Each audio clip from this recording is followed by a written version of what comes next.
वर्ष 2024 में चुनावी महासंग्राम शुरू होगा, लेकिन हरियाणा की राजनीति में अभी से ही पारा लगातार बढ़ने लगा है। अभी से ही लगातार राजनीतिक दलों के नेताओं द्वारा एक दूसरे पर आरोप प्रत्यारोप का सिलसिला भी शुरू किया जा चुका है। इसी पर बातचीत करने के लिए हमारे साथ मौजूद हैं सूबे के कृषि मंत्री जेपी दलाल। सर, आप लगातार जो है वो प्रदेश का दौरा कर रहे हैं, मंडियों में जा रहे हैं, क्या कुछ फीडबैक जो है वो राजनीतिक तौर पर जो है वो मिल रही है?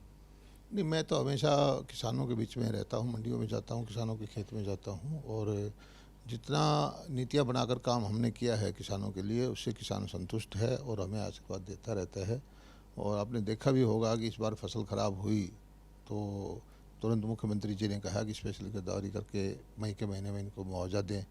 और कांग्रेस के शासन के दौरान जो फसलें ख़राब होती थी सारा 1,000 करोड़ रुपये 10 साल में दिया था। हम अब तक भी 4,000 करोड़ रुपये का मुआवजा किसानों को दे चुके हैं।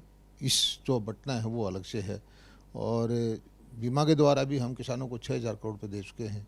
और एक पिछली बार कपास का इस साल का लगभग 1,500 करोड़ रुपये और बटेगा। तो जो नीतियाँ बनाई हैं उससे किसान को फ़ायदा हुआ है। और हमने जो केसीसी में और किसानों को फ़ायदा दिया है, पशुधन क्रेडिट कार्ड बनवाए हैं, उनके पशुओं का बीमा किया है 100 रुपये में, उनके जो माइक्रो इरिगेशन की योजनाएं हम लेके आए हैं। इरिगेशन का बजट हमने 3 गुना बढ़ाया है। 14 फसलें हम खरीदते हैं। भावांतर भरपाई की योजना बाजरे की हमने दी है।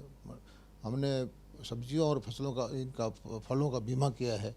कौन सी ऐसी जगह है जहां हम किसान के साथ नहीं खड़े होते? ये तो सर आपने कृषि विभाग का जिक्र किया, लेकिन यदि हम राजनीतिक तौर पर देखें तो मौजूदा समय के अंदर जो है वो कांग्रेस काफ़ी सत्ता पक्ष पर जो है वो हमलावर बनी हुई है। जिस तरीके से पोर्टल्स पर जो है वो तंज कसे जाते हैं और परिवार पहचान पत्र को जो है वो परेशानी पहचान पत्र का की संज्ञा जो है वो दी जाती है। इसके अलावा बहुत से आरोप जो है वो कांग्रेस द्वारा सत्ता पक्ष पर लगाए जाते हैं। किस तरीके से देखते हैं? देखिए, हमने जो आम जनता को लोकतंत्र में जो शासन व्यवस्था का लाभ मिलना चाहिए वो डायरेक्ट देने का काम किया है। अब से पहले तक ये कि जितनी भी गरीब आदमी को कोई चीज़ मिलती थी तो किसी को मिडलमैन का सहारा लेना पड़ता था। पोर्टल से मिडलमैन हट गए हैं और हर आदमी को जिसका जो अधिकार है वो सीधा उसको मिल जाता है। अब पोर्टल की वजह से ही किसान को सीधा पैसा देते हैं हम, पोर्टल की वजह से सीधी पेंशन देते हैं, पोर्टल की वजह से परिवार पहचान पत्र के माध्यम से जो किसी की पेंशन बननी है वो बन जाती है, पोर्टल की वजह से ही जो चिरायु कार्ड है वो बन जाते हैं।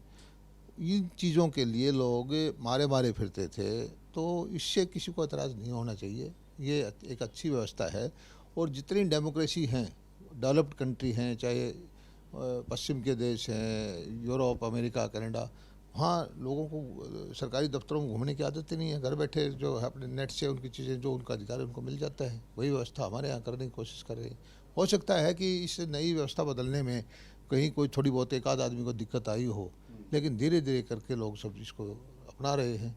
और दिक्कत आम आदमी को तो फ़ायदा है, समस्या है तो हमारे राजनीतिक लोगों को है। यदि आपकी गठबंधन सहयोगी जजपा का जिक्र करें तो वहाँ से भी लगातार जो है वो बगावती सुर जो है वो सुनने को मिलते हैं, चाहे उनके प्रधान महासचिव दिग्विजय चौटाला का जिक्र कर लें या फिर अजय चौटाला का जिक्र कर लें। क्या कहेंगे? उनसे हमारी जो 5 साल की सरकार चलाने के साथ सहयोग हुआ है, 5 साल के लिए है। और आगे वो अपनी पार्टी को आगे बढ़ाएं, हम अपनी पार्टी को आगे बढ़ाएं। आगे क्या होता है भविष्य बताएगा। बहुत बहुत शुक्रिया। तो ये थे हमारे साथ सूबे के कृषि मंत्री जेपी दलाल, जिन्होंने बड़ी ही मुखरता के साथ हर सवाल का जो है वो जवाब दिया। साथ ही उन्होंने कहा कि प्रदेश की जनता सत्ताधारी दल के जो जनहित की योजनाएं हैं उनसे काफ़ी खुश है। चंडीगढ़ से कैमरा पर्सन रिंकू मेहरा के साथ रवि चंदेल, सूर्य समाचार।